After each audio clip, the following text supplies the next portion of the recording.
Hollywood is further corrupting the people. When I was a youngster and went to the movies, my mother could give me a dime or a quarter. You know, that was a long time ago. And I could go to the movies on Saturday with a quarter, see a movie, get some popcorn, and still have a little left over. Right. It's true. It's true. That was a long time ago. I know I don't look it. I know. You see, the beauty of trying to live right, trying to live clean, and trying to have wholesome thoughts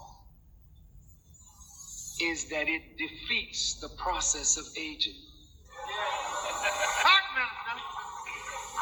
I won't get into that now.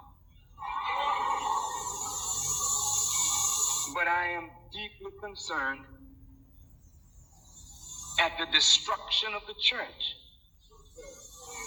as a moral force in the society. There have always been corrupt priests, corrupt ministers, corrupt rabbis, corrupt sheikhs, mullahs, imams. But when you take the corrupt one out and focus on the corrupt one, you begin to make the people believe that the whole thing is as this one. Then Hollywood has gradually degenerated film in the name of reality. A person's bedroom should be private. I mean, if you're a decent human being, you don't say to your wife, not your brother's wife, your wife, "Come, darling, let's go into the bedroom and open the doors and let the whole world see what we do, how we do." Sex is private. That's right. It is the act that God ordained, not between consenting adults, but between mature, sober-minded individuals whose love for one another has reached the point where they are willing to make a lifelong commitment to each other, and their coming together repeats the words of God found in the Genesis. "Come, baby, let us make man."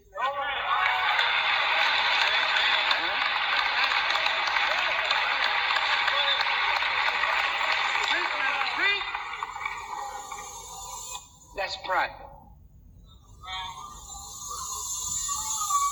There's a song I used to sing, "Ain't nobody's business if I do or what I do." But since J. Edgar Hoover liked to peep, they must have named the Hoover vacuum cleaner after him, because the Hoover vacuum cleaner seems to suck up all the dirt. J. Edgar Hoover was busy trying to find all the dirt he could find on anybody, and naturally the place that he looked was where? The bedroom. Now I don't know what movie to go to. You take your children to a movie, your wife to a movie, unless you've been thoroughly desensitized, you're embarrassed. Now, to somebody's madness. My little girl children, my little boy children hear the foulest language.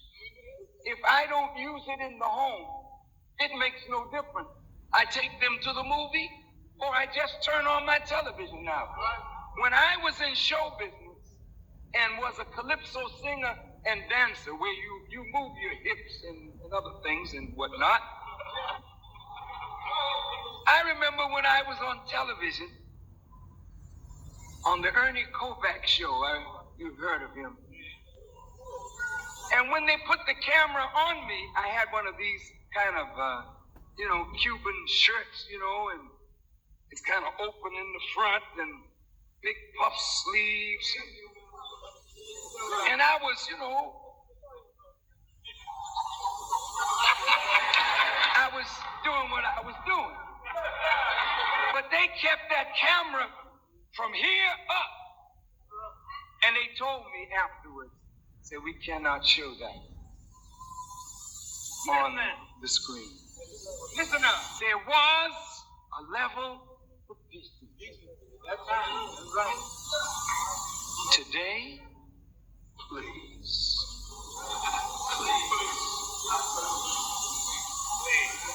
Can you imagine a woman on television with a string? Feet on TV?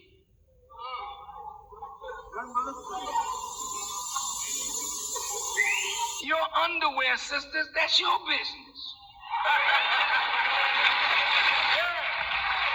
I mean, that's why they call it underclothes. Because what you got over, what is under, ain't nobody's business but your own.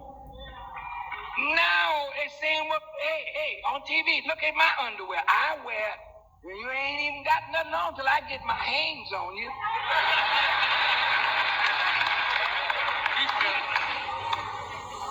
So you see women parading with no clothes on. What does this do? It begins to take away the natural shyness, the natural shame of a woman to be exposed. So you don't care anymore. You're a shyless, shameless creature. You go into public half nude. You don't care.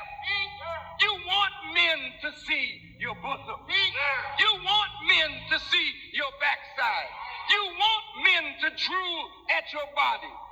So what did you marry? You married somebody that lusted over your bosom, lusted over your backside, and when he discovered every square inch of it, then he went looking for somebody else's.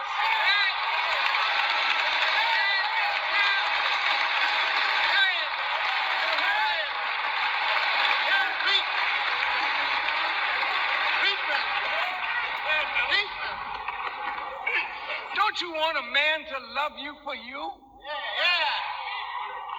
He never gets acquainted with the vast infinity of your mind. He's dumb enough to believe that sex is the be-all and end-all of relationships.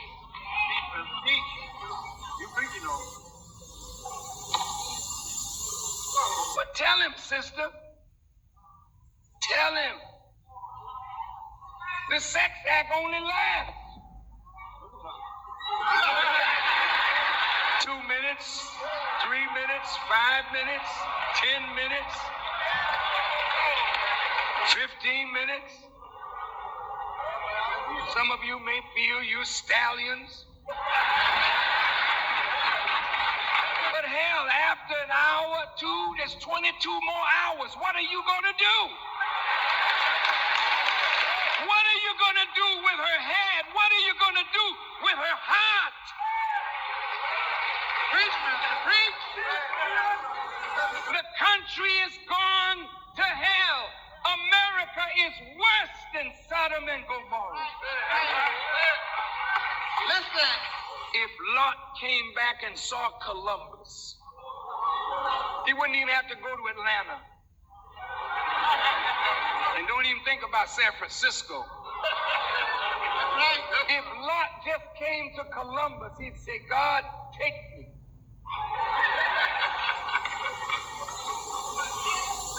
thought Sodom and Gomorrah was bad, but Columbus.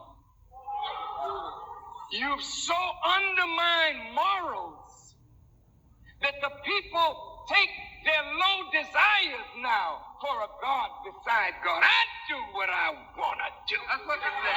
Don't nobody tell me. So your country. I was only trying to point out that $50 million to sustain an educational plantation is to ensure that his children will be on top 50 or 100 more years in the future. So while it looks like a philanthropic act and may very well be, but to maintain a system that is not educating is only perpetuating the madness that is before the American people. And so, Columbus, the question then becomes, what shall we do? Can we get out of this? Certainly we can. Certainly.